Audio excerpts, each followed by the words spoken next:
जो रामभद्राचार्य हैं, रामभद्राचार्य आज इनका इस व्हाट्सएप में नाम खुल रहा है और उन्हीं का ये शिष्य निकला है। आपको क्या लग रहा है कि गौ गविष्टि यात्रा निकालने शंकराचार्य जी और गाय के लिए एक अकेली लड़ाई अगर देखा जाए तो करपात्री जी महाराज के बाद अ गाय को लेकर इतना बड़ा देश भर में मंथन इन्होंने ही किया है और शंकराचार्य आदि शंकराचार्य की भूमिका में वो दिख रहे हैं और जिसके कारण संघ और भाजपा का पूरा इकोसिस्टम हिला हुआ है। आज भी मैं एक बुजुर्ग संघी को पढ़ रहा था, बुजुर्ग संघी जो इधर कभी होते हैं कभी उधर कि अब इनका दायरा बढ़ रहा है अभी मुक्तेश्वर सरस्वती जी महाराज का। तो पढ़ रहा था मैं कि स्वरूपानंद सरस्वती महाराज और निचलानंद जी का जो सम्मान है वो अभी मुक्तेश्वरानंद जी का नहीं है। मतलब वो बुजुर्ग संघी हैं अपने फ्रस्ट्रेशन क्योंकि गाय पे घिर गया है संघ। संघ और भाजपा गाय के पैसे खा रहा है, चंदा खा रहा है। उसके बाद आपको कहें कि एक्सपोर्ट जो है बढ़ गया है, पिंक रिवॉल्यूशन और बढ़ गया है पूरी तरह से। ये नॉर्थ में खा रहे हैं, मिथुन बोल के गाय को खा रहे हैं।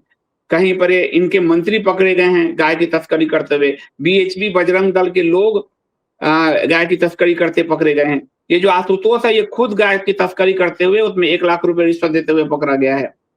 तो आपको क्या लगता है कि इस गाय के इस नेटवर्क में जो है संघ भाजपा तो है, ये जो तथाकथित संत हैं जो भाजपाई संघाचार्य हैं, ये भी गाय के उतने ही शत्रु हैं क्योंकि ये सब मुंह पे ताला लगा के बैठे हैं।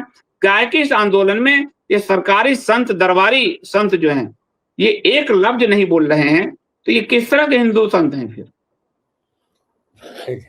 ये गधे का दूध पिलाने वाले संत हैं। गधे का दूध आया था ना थोड़े दिन पहले कि गधे का दूध पिया करो। तो ये इसी तरह के संत हैं, ये चाहते हैं कि हिंदू जो है वो गाय का दूध पीना छोड़ दे और ये गधे का दूध पीने लगे हिंदू। जैसा जिसका दूध पिएंगे वैसा ही हिंदू बन जाएगा। तो हिंदुओं को गधा बनाना चाहते हैं। आप देखिए कि इससे पहले ये जितने भी इन्होंने हर कोशिश आजमा ली है। मोदी जी ने गाय के साथ फोटो खिंचवा ली, है ना, थोड़े-थोड़े दिनों के बाद ये करते थे। लेकिन गाय पर पूरी तरह से अकेले शंकराचार्य जी ने सबको डिस्क्रेडिट कर दिया है। अभी थोड़े दिन पहले जो योगी का बयान आया था कि माता और बेटे के बीच में किस तरह का ये घोषणा करने की क्या जरूरत है। मुझे नहीं लगता कि जीवन भर योगी आदित्यनाथ या नरेंद्र मोदी या कोई भी बीजेपी का अब इस बयान को दोबारा बोलेगा। इतना स्ट्रॉन्ग जवाब शंकराचार्य जी ने दिया है। तो शंकराचार्य जी ने ये गविष्टि यात्रा शुरू करने से पहले वो गविष्टि यात्रा को पूरे युद्ध की तरह शुरू किया है। और जैसे हम परंपराओं में देखते थे महाभारत वगैरह में कि युद्ध शुरू होने से पहले युद्ध के नियम तय किए जाते थे, तो शंकराचार्य जी ने युद्ध के नियम तय किए हैं पहले गविष्टि यात्रा पे निकलने से पहले। पता नहीं कितने लोगों ने वो वीडियो देखा होगा। उन्होंने नियम तय किए थे कि मैं अपनी तरफ से प्रहार करूंगा, लेकिन मेरा सारा प्रहार मौखिक प्रहार होगा और हम अपने तर्क देंगे और मैं आपको आमंत्रण देता हूं कि आप मेरे ऊपर जितना हो सके उतना प्रहार कीजिए मौखिक रूप से और हम उसका जवाब देंगे। तो ये केवल गविष्टि यात्रा नहीं है, ये गविष्टि का मतलब तो गाय का युद्ध है, ये पूरा युद्ध है। बस इसमें हाथ पैर जो मतलब शस्त्र नहीं चल रहे हैं, लेकिन युद्ध पूरा है। और जैसा शंकराचार्य जी का ट्रैक रिकॉर्ड है, मुझे नहीं लगता कि ये युद्ध शंकराचार्य जी हारेंगे और सरकार बहुत ज्यादा बैकफुट पे है और सरकार ने सारे हथकंडे आजमा लिए। सरकार खुद सामने आ गई, सरकार ने अपने प्रशासन को एफआईआर ये वाली ट्रिक आजमा ली।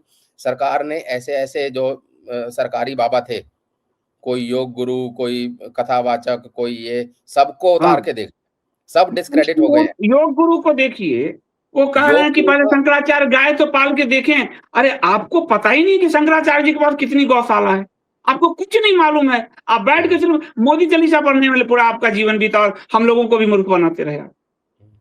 तो वो जो योग गुरु है उनके पास शंकराचार्य जी से मतलब 10वां हिस्सा भी नहीं होगा गाय का। और 10 और ज्ञान में भी नहीं है, ये कहाँ पीएचडी है ज्ञान में और वो कहाँ निरक्षर 8वां 9वां पढ़ा हुआ।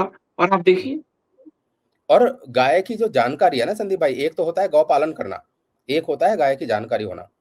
ये तो A1 A2 दूध में ये कह रहे थे कि कुछ ज्यादा फर्क नहीं है। मैंने खुद इनका बयान सुना था आज से 10 साल पहले। ये कह रहे थे A1 A2 दूध में कुछ ज्यादा फर्क नहीं है, भैंस का दूध है, गाय का दूध है, जर्सी का है, बहुत ज्यादा अंतर नहीं है। ये इनका बयान है रिकॉर्डेड।